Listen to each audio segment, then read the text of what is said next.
bienvenue dans le magazine En route pour le COS. Chaque mois, on vous fait part de l'évolution de ce chantier avec nos experts. Aujourd'hui, on va parler de choses qui vont évidemment vous intéresser car elles nous concernent. Ce sont les déviations qu'il y a actuellement pour les travaux. Sophie Galb est avec nous, comment allez-vous ?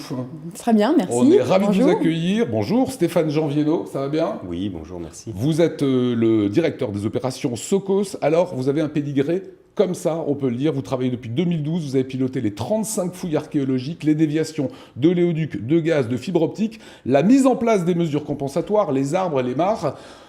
Vous arrivez à souffler un peu ? Oui, on arrive à souffler. Le travail est intéressant, c'est ce qui nous motive. C'est quoi vos missions actuellement ? Mes missions actuellement, en plus de celles que vous avez citées, c'est de démarrer des travaux un petit peu particuliers comme les bâtiments d'exploitation ou comme les barrières de péage. Et puis le gros morceau, c'est bien les mesures de compensation, mais surtout ce sont la fin des concertations ou la continuation des concertations avec les différentes parties prenantes. Alors avec nous, Sophie Galb, je le disais, vous êtes chef du département technique au service des voies publiques à l'Eurométropole. On va parler de ces routes aujourd'hui qu'on est obligé de couper. Il faut bien que les travaux se fassent. Comment ça se décide, le choix de couper une route, de créer une déviation ? Comment ça se décide ? On prend en compte deux grands critères. C'est la nature de l'ouvrage, l'emprise du chantier, c'est-à-dire on va analyser si on est en remblai, en déblai, les difficultés techniques de se raccorder sur la voie existante. Et on va prendre en compte le deuxième critère, c'est les voies interceptées. Si on est sur une route à fort trafic, en fonction de la circulation, en fonction des obligations et du maintien effectivement de la circulation. C'est un casse-tête un peu de temps en temps ? Oui. Parfois. Justement, ça. alors ce que je vais vous proposer, c'est ce reportage qu'on vous a suivi, la création du COS évidemment, ce que vous disiez Sophie Galb, ça doit s'adapter au réseau routier actuel. Il y aura près de 20 endroits où des ponts seront créés pour franchir l'autoroute, ça va être notre quotidien. Ces travaux évidemment nécessitent de couper certaines routes et d'aménager des déviations. On y était, explication Mathieu Chanvillard. La future autoroute passera ici, entre Osthoffen et Braunschweig-Ersheim. La départementale actuelle la franchira grâce à un pont. Pour le bâtir, il faut donc fermer la route existante et en construire une qui contourne le chantier. Un dispositif provisoire, décliné à l'identique à d'autres endroits. La technique de mettre en place des déviations provisoires, il y aura à peu près 6 opérations, dont 5 qui sont déjà réalisées actuellement. Il restera encore une déviation provisoire à mettre en service d'ici la fin de l'année. La contrainte, c'est évidemment de couper les tronçons le moins longtemps possible. Et si ces travaux sont relativement rapides, un soin particulier est apporté au marquage et à la signalisation, car les déviations sont trop souvent théâtre d'accidents. Il faut être particulièrement vigilant, à être attentif et à laisser de côté nos habitudes parce que généralement c'est source à l'ouverture des déviations de route. C'est là où il y a souvent des accidents, c'est très accidentogène parce qu'on change les habitudes des usagers. Cette déviation a été achevée en 6 semaines. La construction du pont et de la voie définitive devrait durer près d'1 an. Alors évidemment, toutes les déviations ne sont pas forcément les mêmes. Voilà, je parle à des spécialistes. On va prendre, Sophie Galb, cette première infographie, vous allez la commenter. Ça, c'est une route qui finalement ne va pas changer. Alors regardez à quoi ça ressemble, sauf qu'il faut bien que le contournement ouest passe à un moment donné. Alors, une fois que ça passera, comment vous allez procéder ? Voilà, tout à fait. On est sur une voie bidirectionnelle. Un chantier arrive avec notamment la création d'un ouvrage. Pour créer cet ouvrage, il va falloir laisser l'emprise libre pour le chantier et mettre en place une déviation pour maintenir la circulation des automobilistes. Mais on voit qu'il y a déjà le pont qui est déjà en train d'être fabriqué.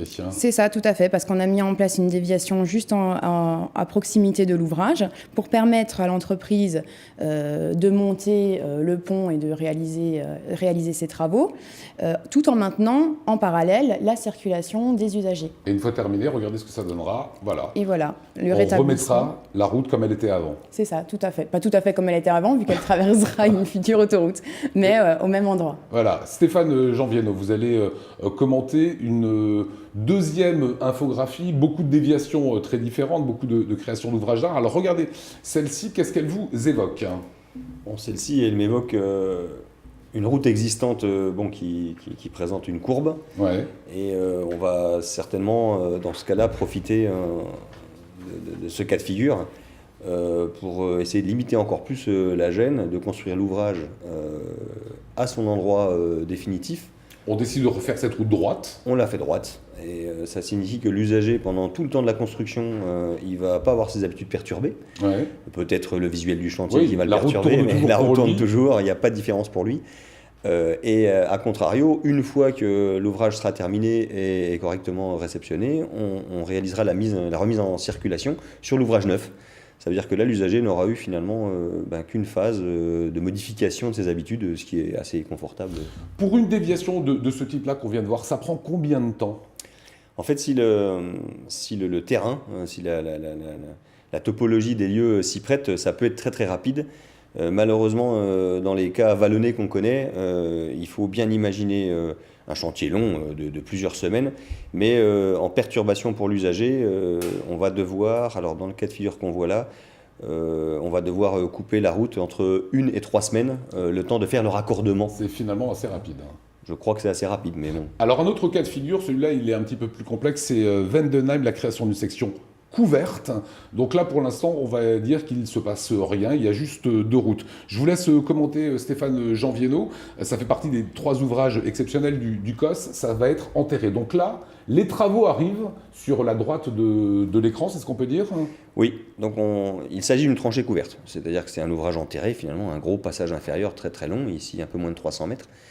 On va le réaliser sans impacter la voirie, on va réaliser notre terrassement, on va commencer à poser les pièces préfabriquées, toujours pareil, dans un souci d'aller le plus rapidement possible.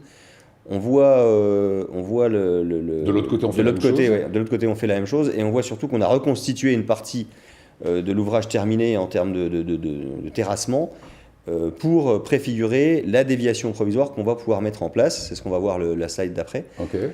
C'est-à-dire que là, on fait la déviation. On fait la déviation au-dessus de ce qu'on a de réalisé, Okay. donc tant en terrassement qu'en ouvrage d'art et puis qu'en remblaiement. Et on va pouvoir terminer le chantier jusqu'à reconstituer la totalité de la couverture de terre au-dessus de la tranchée couverte. Et enfin, remettre la circulation là où elle était initialement. Voilà, et donc ça passe en dessous, c'est propre, tout est enterré, on ne voit rien. Tout à fait. Ça, c'est un gros boulot, c'est plusieurs mois?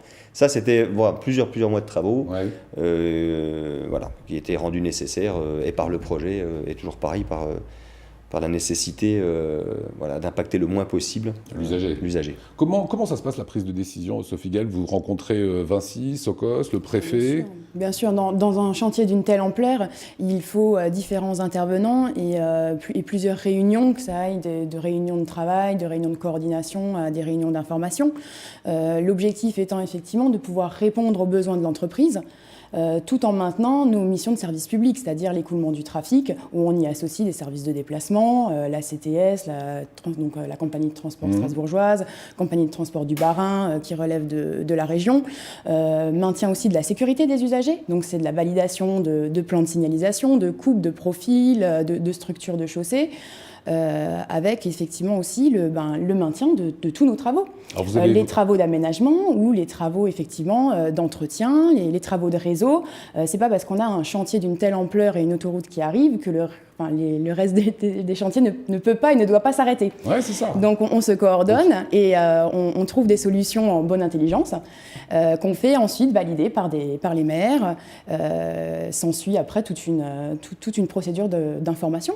C'est compliqué parce qu'il y a beaucoup de monde autour de la table aussi. C'est ça, beaucoup de monde, mais ça se négocie intelligemment et l'information et la communication est indispensable. Des flyers d'information sont distribués aux riverains, Des grands panneaux d'information sont mis en place pour les usagers. Attention, ça sera coupé. Voilà, il y a les réseaux sociaux aujourd'hui, les sites internet, les réseaux effectivement des différentes collectivités.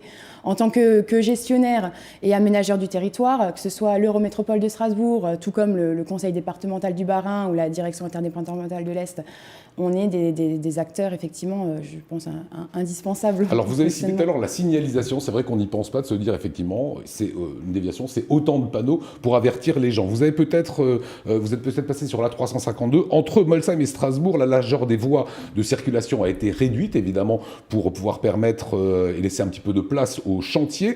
C'est préparer des zones de travaux, on circule actuellement, on sécurise, alors on a suivi la société alsacienne qui s'occupe de ce panneautage, c'est la reportage de Mathieu Chanvillard. Ils sont une quinzaine, ils opèrent surtout la nuit. Leur mission, transformer une autoroute classique en zone de chantier, recouvrir le marquage blanc, poser le provisoire en jaune et installer tous les panneaux. Une opération qui a nécessité la fermeture de l'autoroute pendant 3 nuits.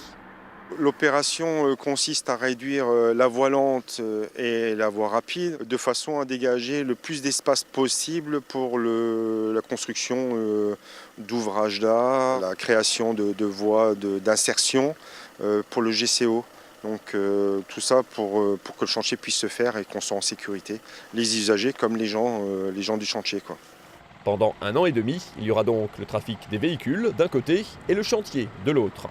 Entre les deux, ces blocs de béton. Et pour créer ce cordon de sécurité, il faut placer ces blocs les uns après les autres, au centimètre près sur plusieurs kilomètres.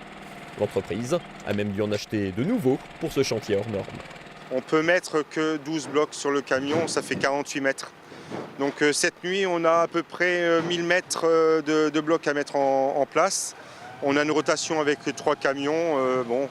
Ça fait 5-6 rotations dans la nuit par camion pour gagner le chantier, quoi. En 3 nuits, la section en travaux a ainsi été délimitée, signalée et sécurisée.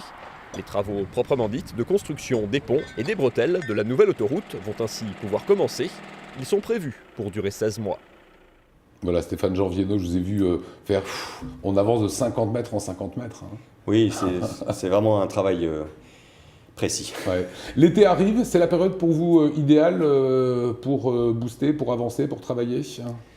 On va effectivement essayer d'engager tous nos moyens, humains et matériels, afin, pour profiter de cette période finalement d'été. Et il y a moins d'usagers sur la route pour faire le maximum d'ouvrages. Voilà, et ça dérange effectivement en même temps le moins de monde possible. Oui. Sophie Gall, pour clore ça, la suite pour vous, c'est quoi? Qu'est-ce que vous pouvez nous dire avec l'Eurométropole? Des travaux à venir, effectivement. Au-delà du contournement ouest, on a aussi une rocade sud qui se dessine actuellement. Vous êtes sur tous les fronts. Et puis, on a des travaux, on a une extension de tram à Königshofen qui est en train d'avancer aussi. On a des renouvellements de renforcement de chaussée, des lourds à Bischheim, Oberhausbergen. On a la reconstruction d'un ouvrage à Egversheim sur la rue de Heurt, où on se coordonne d'ailleurs en matière de restriction de circulation avec le COS. Donc oui, des gros travaux, à venir. Oui, on trouve l'été, toujours. on a bien compris. Hein. Oui. Voilà, vous avez imaginé ce chantier énorme, 24 km, on va se retrouver dans un mois. Mais si vous avez des questions à nous poser, il y a cet email qui s'affiche à l'écran. Merci en tout cas à vous, Stéphane Jean, Sophie, d'avoir participé à une meilleure compréhension de ce COS. Et pour le COS, on se retrouve d'ici un mois. Salut.